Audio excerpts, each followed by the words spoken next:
আসসালামু আলাইকুম। আলহামদুলিল্লাহ, আল্লাহ পাকের কাছে লাখ লাখ শুকরিয়া, মাছটা এখনও জীবিত।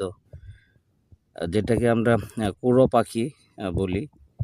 অনেক বড় বড় মাছ শিকার করে। দেখেন এই মাছটা কমপক্ষে 1.5 কেজি প্লাস হবে ওজন। এত বড় বড় মাছ দেখেন। কুড়ো পাখি এটাকে শিকার কীভাবে করে, এই যে এখানে এখানে কত করে দিছে পেটের মধ্যে, এই যে দিক দিয়ে। আসলে আল্লাহ পাক ওদের রিজিকে হয়তো রাখে না, এর আগে আমি দেখে ফেললাম। মাছগুলো দেখেন ঘাস খায়।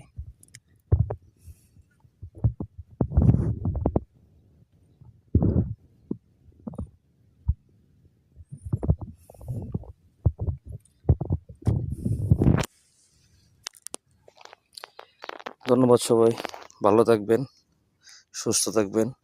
আল্লাহ হাফেজ।